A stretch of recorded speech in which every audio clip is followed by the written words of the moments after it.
ඔක්කොටම ආයිබෝවන් මගේ channel එකට ආයෙත් සාදරයෙන් පිළිගන්නවා. සුබම සුබ දවසක් වේවා කියලා ප්‍රාර්ථනා කරනවා හැමෝටම. ඔන්න අද පළවෙනි වීඩියෝ එකෙන් ඔයගලන්ට ගේන්න හදන්නේ තර්ක ශාස්ත්‍රයේ හෙවත් ලොජික් පාඨමාලාවට අදාළව එක් පාඩම් කොටසක් තමයි අද අපි කතා කරන්න බලාපොරොත්තු වෙන්නේ. අද අපි කතා කරන්න බලාපොරොත්තු වෙන්නේ විවිධ බුද්ධි වර්ග කියන මාතෘකාව යටතේ විවිධ බුද්ධි වර්ග මොනවද කියන එක තමයි අද අපි සාකච්ඡා කරන්න බලාපොරොත්තු වෙන්නේ.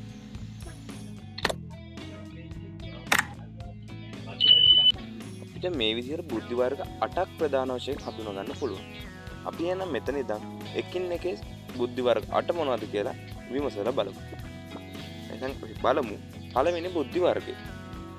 පළවෙනි බුද්ධි වර්ගය තමයි වාග්මය බුද්ධිය. මොකක්ද මේ වාග්මය බුද්ධිය කියලා කියන්නේ? වාග්මය බුද්ධිය කියලා කියන්නේ සරලවම යමක් කියවා තේරුම් ගැනීමේ හැකියාව. ඒ කියන්නේ පොතපතක්, පත්තරයක්, ඊට පස්සේ මැසේජ් එකක් ඕනිම දෙයක් කියවලා ඒකේ තියෙන දේ ඒකේ අන්තර්ගතේ තේරුම් ගන්න පුළුවන් හැකියාව තමයි වාග්මය බුද්ධිය කියලා කියන්නේ. උදාහරණයක් අරගෙන බැලුවොත් අපි මොකක් හරි අලුතෙන් ආපු නවකතාවක් කියවනවා කියනකො. ඒ නවකතාවේ තියෙන හොඳ මොනවද නරක මොනවද කියලා ඒ අන්තර්ගතේ තේරුම් ගැනීමේ හැකියාව තමයි වාග්මය බුද්ධිය කියලා කියන්නේ. එහෙනම් අපි බලමු දෙවෙනි බුද්ධි වර්ගය මොකක්ද කියලා. දෙවෙනි බුද්ධි වර්ගය තමයි දෘශ්‍ය අවකාශීය බුද්ධිය. මොකද්ද මේ දෘශ්‍ය අවකාශීය බුද්ධිය කියලා කියන්නේ? දෘශ්‍ය අවකාශීය බුද්ධිය කියලා කියන්නේ චිත්‍ර ශිල්පීන්ට, ඒ වගේම ඉංජිනේරුවන්ට, ඒ වගේම රියතුරන්ට, ඒ වගේම නාට්‍ය නිෂ්පාදකවරුන්ට, ඒ කියන්නේ සාමාන්‍ය දෘශ්‍ය කලාව භාවිතා කරමින් නිර්මාණ කරන පුද්ගලයන්ට. දෘශ්‍ය sannivedana නිතර පාවිච්චි කරන පුද්ගලයන් තුළ තියෙන බුද්ධි වර්ගයක් තමයි මේ දෘශ්‍ය අවකාශීය බුද්ධිය කියලා කියන්නේ. සරල උදාහරණයක් ගත්තොත් ඔබ වාහනයක් කෙරවනවා කියලා හිතන්න. ඔයා යන්නේ හදිස්සි ගමන. ඔය හදිස්සි ගමන යනකොට ඔයා පාරේ යනකොට තනියෙන් නෙමෙයි යන්නේ. තවත් වාහන ගොඩක් තියෙනවානේ. ඒ වාහන අතර පරතරය බලලා තමන්ගේ වාහනේ ඉස්සර කරගන්න තියෙන හැකියාව තමයි දෘශ්‍ය අවකාශීය බුද්ධිය කියලා කියන්නේ. ඒ කියන්නේ මේ තියෙන ඉඩම් මගේ වාහනේ දැම්මොත් මගේ වාහනේට හානියක් වෙයිද? ඒ වගේම ඉස්සරහෙන් තියෙන වාහන වලට හානියක් වෙයිද කියන එක හිතලා බලලා වැඩ කිරීමේ හැකියාව තමයි දෘශ්‍ය අවකාශීය බුද්ධිය කියලා කියන්නේ. අපි ඊළඟට බලමු තුන්වෙනි බුද්ධි වර්ගය මොකක්ද කියලා. තුන්වෙනි බුද්ධි වර්ගය තමයි කායික චාලමය බුද්ධිය. මොකක්ද මේ කායික චාලමය බුද්ධිය කියලා කියන්නේ? කායික චාලමය බුද්ධිය කියන්නේ නර්තනය ඒ වගේම ක්‍රීඩා කිරීමේ හැකියාවට තමයි කායික චාලමය බුද්ධිය කියලා කියන්නේ. ඒ කියන්නේ ඔයාට නටන්න පුළුවන් කියලා හිතන්න. ඒ කියන්නේ ඔයාට රඟපාන්න පුළුවන් කියලා හිතන්න. ඔයා දුවන ක්‍රීඩකයෙක් කියලා හිතන්න. ඔයා උස පනිනවා කියලා හිතන්න. ඔයා රිලේ දුවනවා කියලා හිතන්න. මේ වගේ බාහිර ශරීරය මෙහෙවල කරන ක්‍රියාකාරකම් කරන්න ඔයා තුළ තියෙන බුද්ධිමය හැකියාව තමයි කායික චාලමය. හතරවෙනි බුද්ධි වර්ගය මොකක්ද කියලා. හතරවෙනි බුද්ධි වර්ගය තමයි පුද්ගල ඇතුළාන්ත බුද්ධිය. මොකද්ද මේ පුද්ගල ඇතුළාන්ත බුද්ධිය කියලා කියන්නේ? පුද්ගල ඇතුළාන්ත බුද්ධිය කියලා කියන්නේ තමන් පිළිබඳව දැනුවත් වීම. ඒ වගේම තමන් ස්වයං විවේචනයක යෙදීමේ හැකියාව. ඒ කියන්නේ තමන් දෙයක් කරනවා කියලා හිතන්නකො. ඔන්න මොකක් හරි වැඩක් කරන්න හදන්නේ. මේ වැඩේ කළොත් මට මේ වැඩේ හොඳක් වෙයිද? මට මේ වැඩේ නරකක් වෙයිද? කවුරු හරි මේ වැඩේ හින්දා මට බනීද? කවුරු හරි මේ වැඩේ හින්දා මට හොඳක් කියයිද? කවුරු හරි මට ප්‍රශංසා කරයිද? නැත්නම් මට කවුරු හරි නිගරු කරයිද? ඒ වගේ මේ වැඩෙන් රටට යහපතක් වෙනවද? මේකෙන් රටට විනාශයක් වෙනවද? ගමට සංස්කෘතියට මේකෙන් විනාශයක් වෙනවද?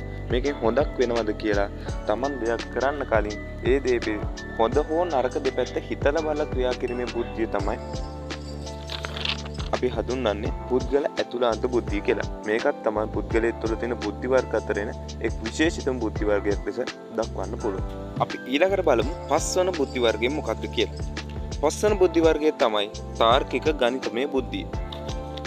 මොකද්ද මේ තාර්කික ගණිතමය බුද්ධිය කියලා කියන්නේ?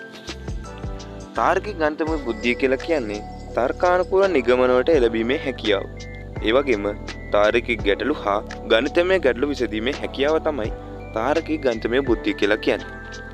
ඒ කියන්නේ අපි දන්නවා විවිධ සංකේත තියෙනවා.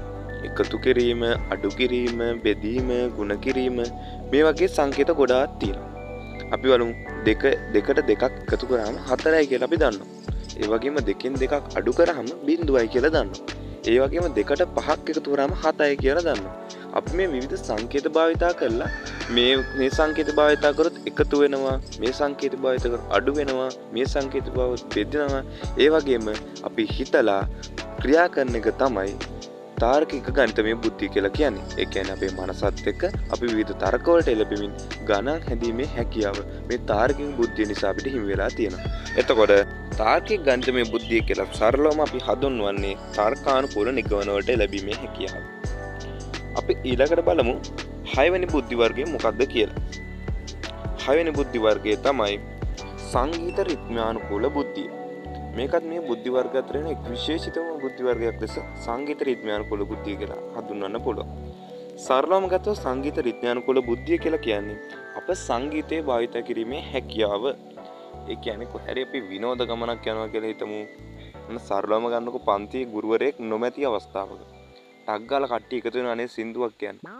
ඒ සින්දුවක් කියනකොට ඒ සින්දුවේ තියෙන තාලෙට අපි සංගීතයේ කොටස් එකට ගහලා එක පැන්සල් පෙට්ටියක් කොලවලා ඒ විදිහට අර ඒ අවස්ථාවට ගැළපෙන සංගීතය භාවිතා කිරීමේ හැකියාව තමයි සංගීත රිද්මයානුකූල බුද්ධිය කියලා කියන්නේ. ඒ කියන්නේ සංගීතයේ තියෙන රිද්මය හඳුනාගෙන ඕනිම අවස්ථාවක සංගීතයට ගැළපෙන ආකාරයට මේ සංගීතය මෙතෙන්ට භාවිතා කරොත් හොඳයි.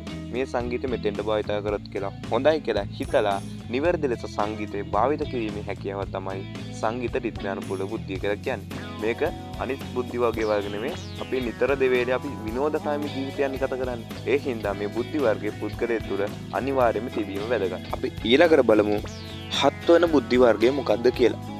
7 වන ප්‍රධානම බුද්ධි වර්ගය තමයි අන්තර්පුද්ගල බුද්ධිය. මොකද්ද මේ අන්තර්පුද්ගල බුද්ධිය කියලා කියන්නේ? අන්තර්පුද්ගල බුද්ධිය කියලා සරලව හඳුන්වන්නේ ඕනෑම තැනකදී අනිකා තේරුම් ගැනීමේ හැකියාව. ඒ වගේම ඔවුන් සමග සුහදශීලී සම්බන්ධතාව පවත්වා ගැනීමේ හැකියාව තමයි අන්තර්පුද්ගල බුද්ධිය කියලා අපි සරලව හඳුන්වන්නේ. අන්තර්පුද්ගල sannivedana කියන එක ඔබ දන්නවනේ. අන්තර්පුද්ගල sannivedana කියන්නේ දෙදෙනෙක් හෝ කිහිප දෙනෙක් අතර කරන sannivedana. මේ sannivedana වර්ගය තමයි ප්‍රතිපෝෂණ ඉහළම. ඒ වගේම බාධා අඩුම sannivedana ක්‍රමය තමයි අන්තර්පුද්ගල sannivedana කියන්නේ. අන්තර්පුද්ගල බුද්ධිය කියන්නේ මීට සමාන වූ දෙයක්. මෙසේ අන්තර්පුද්ගල sannivedana කිරීමේදී නිවැරදිව sannivedana භාවිත කිරීමේ හැකියාව තමයි අන්තර්පුද්ගල බුද්ධිය කියලා කියන්නේ. ඒ කියන්නේ මම මෙයා එක්ක මේලායි කතා කරන්න ඕනි මොනවද? මෙයා මේ දේ කිව්වොත් තමයි පිළිගන්නේ. මෙයා ආවේගශීලී නොවි සුහදශීලී සම්බන්ධතාවය පවත්වා ගන්න යන්නේ කොහොමද කියලා දෙදෙනා තේරුම් අරගෙන sannivedana සිදු කිරීම තමයි අන්තර්පුද්ගල බුද්ධිය කියලා අපි සරලවම හඳුන්වන්නේ. මේකත් අපිට එදිනදා ජීවිතේදී අත්‍යවශ්‍යම බුද්ධි වර්ගයක් ලෙස හඳුන්වන්න පුළුවන්. අපි ඊළඟට බලමු අපිට තියෙන අවසාන බුද්ධි වර්ගය, ඒ වගේම 8 වන බුද්ධිය කුමක්ද කියලා.